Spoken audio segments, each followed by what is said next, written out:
You can look at this car for like 4 hours and you'll find something weird and new on it. You'll be like, how did he do that? How did he do that?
smells on the exhaust. I saw the. It's not a bunch, but there's I think it's this. Yeah. Over here. Oh, yeah, valve cover. Yeah, not terrible. It's just like it gets on the exhaust. That's why it smells oil. I can try to see if I think those bolts are bottomed out. Because we said the other one was like we redid the head gasket, torque, and Here leaks water. Yeah. Right there. It's not like an O-ring or something.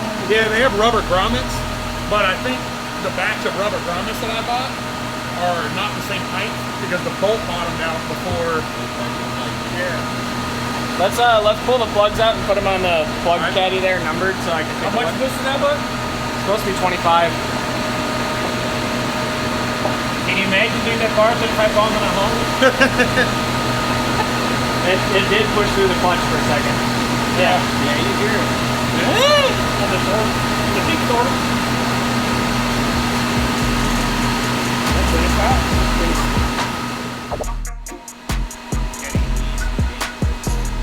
Oh, I see it now. You know, let it come off, let it go too fast. I have to make like a stop for the gas pedal or something. I think that if it turns too fast, it will lift the pedal and come back.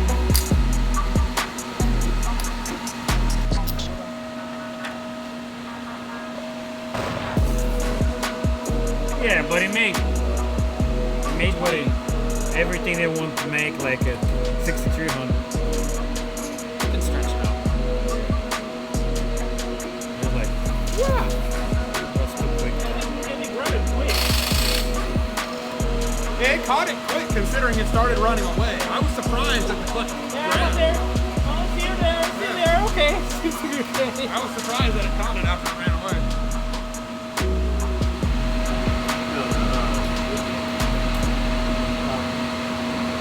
She's working pretty good, huh? She's pretty clean. I think she doesn't want to be leaner. The plugs go just because she can make way more power. Compression is out. Well, and it's also got water in the heads and stuff.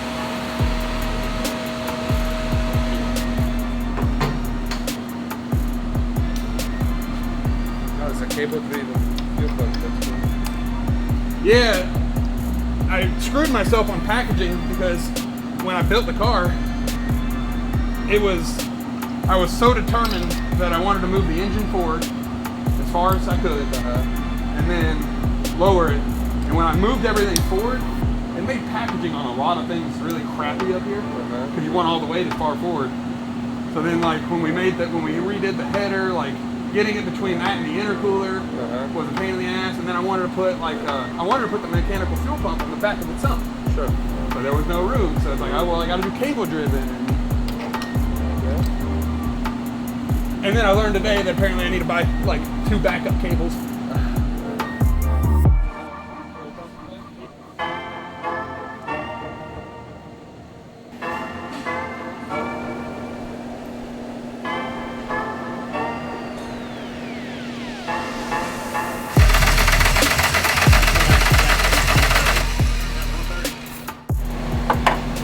Yeah, because the normal way I do it is like that line, there's a mark on the crank hammer. Yeah. You gotta get that line mixed. Yeah, with that line and that line. Yeah. And you'll never get the tension out of it, or you'll never get the loops out of this side. The line, because it's basically it already engages.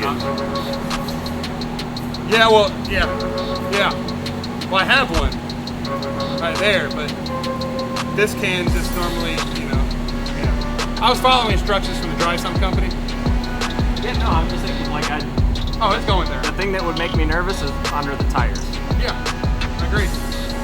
That's why I have that burn down box right there.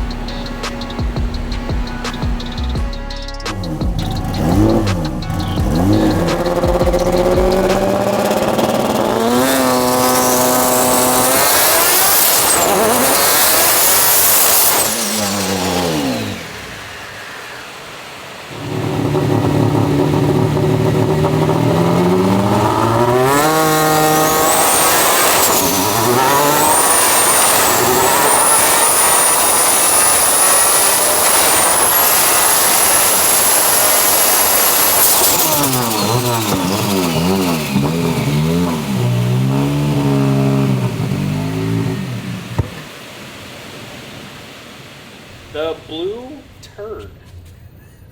How did you come up with the name the Blue Turd? Man, it's a long story. So like probably 15 years ago, I was in high school, and this was my first car. Drove it to high school, and it was a clapped out piece of crap, and it just naturally got called a turd. And one day someone called it a Blue Turd, and I just kind of rolled with it. You know, the name's been there ever since. So this is a 95, right? Yeah, 95. Taurus SHO, Yep. and it still has, I guess it's like a Yamaha-based engine, right? Yeah, so in 1989, they made a Yamaha version of a V6 high output sports car, like supposed to compete with like a BMW M3. Okay. And the engines were notoriously like very good. They were very strong and made good power, but everything on the outside of it was just trash. So naturally, like it never caught on with the aftermarket. So it's still the original SHO V6 engine. We just made a one-off custom billet block, which sounds insane to have a billet block for a Taurus. You got a billet intake. A billet intake. It's is the factory displacement the same as this, or this is bigger, right? No, so this one's a little bit bigger. The factory displacement is a 3-liter. Okay. Automatic cars got a 3.2 liter.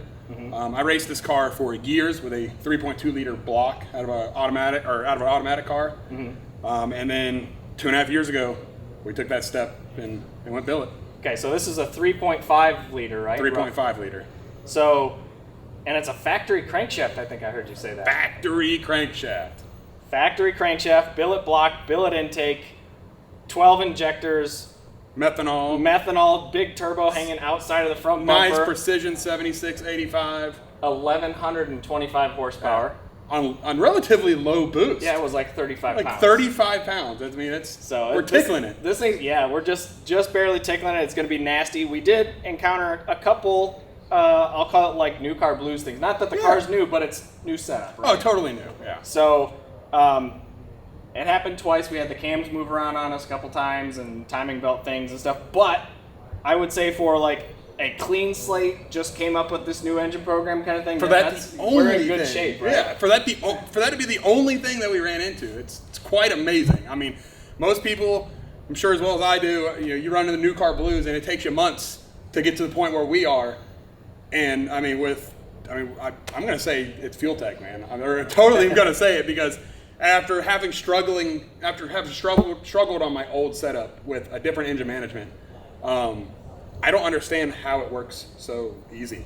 Like it just, the FuelTech does what you do, and it fixed half of our dyno time. It fixed half of our setup time. Like the E-Gate.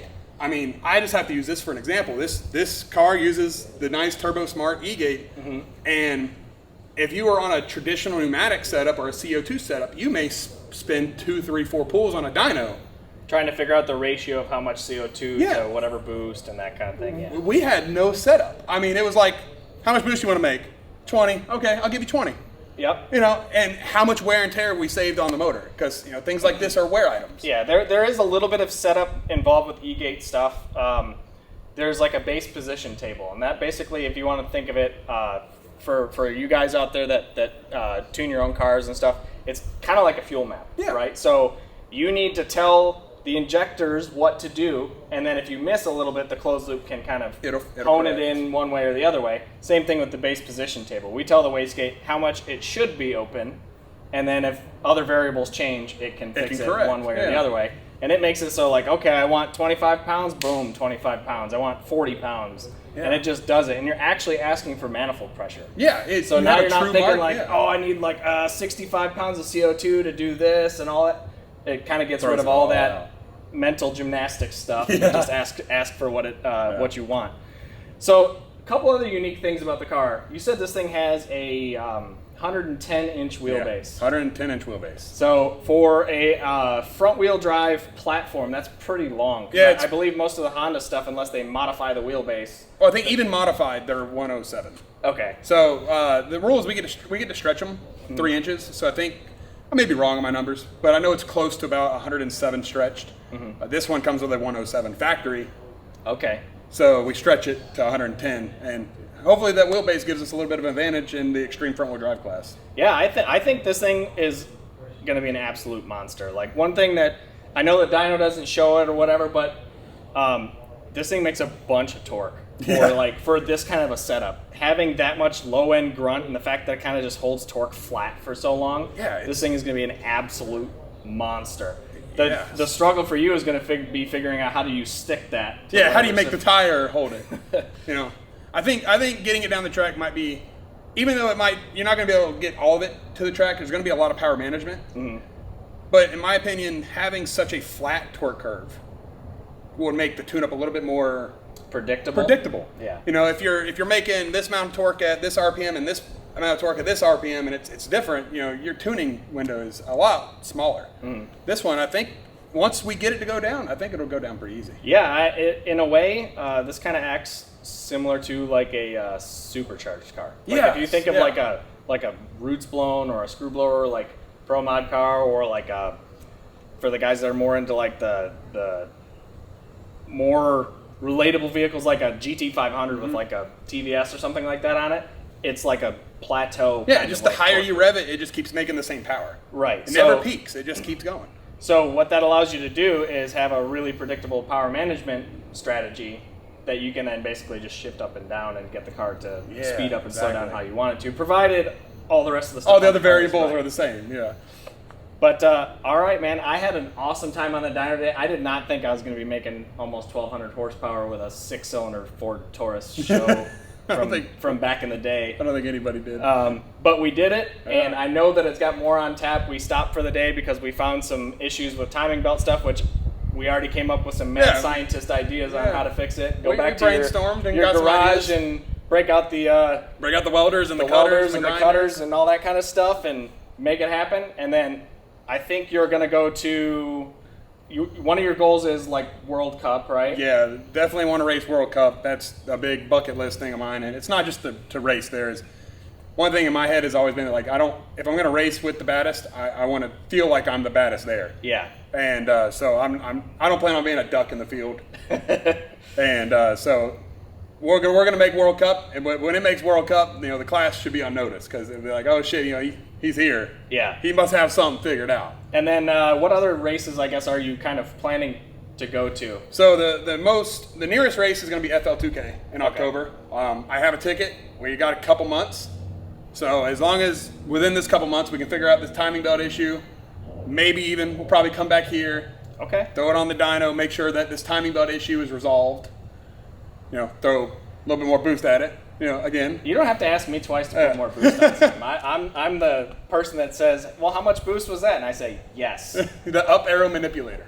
So boost is yes. If it needs it, we put it in there. So yeah, so we'll go back to the drawing board. We'll fix this timing belt issue, and then hopefully we're back on the track and we're testing this thing in about a month or so. Alrighty, man. Well, thank you for coming. Yeah, dude. I had fun. It was fun. Badass car, and we'll see you guys next time.